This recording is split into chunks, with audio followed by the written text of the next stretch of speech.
Imagine walking into a bakery with a wheelbarrow full of cash and walking out with just one loaf of bread. Imagine getting paid in the morning and rushing to spend your money before lunch because by dinner, it might be worth half as much. Sounds insane, right? But this actually happened. Not in some ancient kingdom, not in a failed jungle dictatorship. It happened in Germany, one of the most advanced countries in Europe. In the early 1920s, money became so worthless that people burned it for heat instead of using it to buy firewood. This wasn't just inflation, this was hyperinflation. When money doesn't just lose value, it collapses in real time. So how does a modern country go from economic powerhouse to cash being basically toilet paper? And more importantly, could something like this ever happen again? Let's break it down. Let's rewind to 1918. World War I just ended. Germany lost, and losing wasn't cheap. The Treaty of Versailles forced Germany to pay massive war reparations, basically huge payments to the winning countries. We're talking billions of dollars.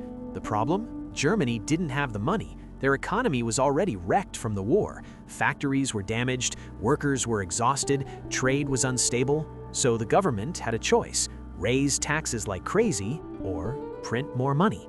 They chose to print. And at first, it didn't seem that bad. Printing money feels like a cheat code. Need cash? Just make more. But here's the thing about money. It only works because people believe it has value, and the more you print, the less each piece is worth. At first, prices started rising slowly, then faster, then way faster. By 1922, inflation was getting uncomfortable. By 1923, it was completely out of control. We're talking prices doubling in days, sometimes hours.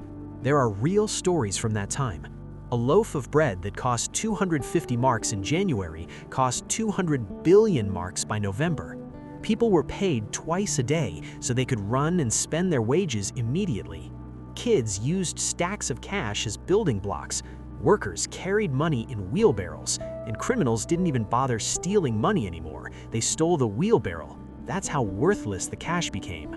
Now here's where it gets serious. Hyperinflation doesn't just hurt rich investors, it destroys regular people. If you saved money your whole life, gone. If you were middle class, wiped out. If you had a fixed salary, you were basically broke overnight. But here's the twist: if you had debt, you actually won. Why? Because you could pay back massive loans with money that was basically useless. Imagine owing $1 million, and suddenly that million becomes the price of a sandwich. That's what happened. So savers got crushed, debtors got lucky, and society got unstable. Businesses couldn't plan ahead, stores changed prices multiple times a day, workers demanded constant raises just to survive. And when people lose trust in money, they lose trust in everything. Protests broke out, political extremism started rising, people were angry, desperate, humiliated.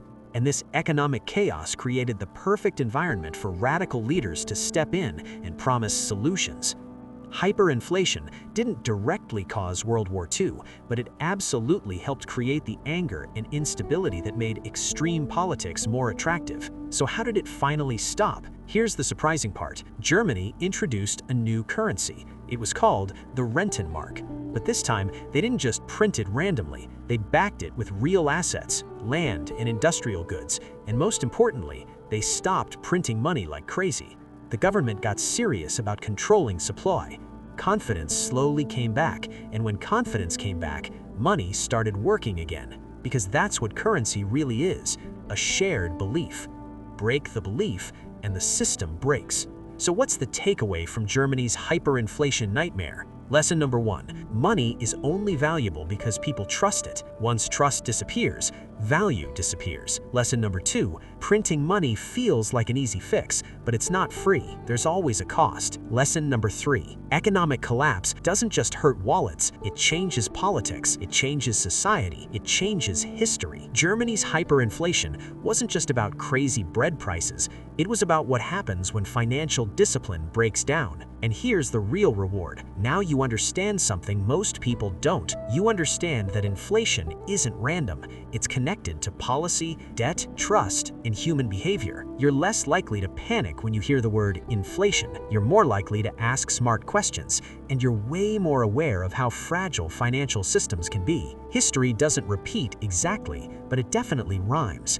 And if you understand the past, you're better prepared for the future. If you learned something today, stick around, because money has a long memory and there are a lot more financial meltdowns we need to talk about.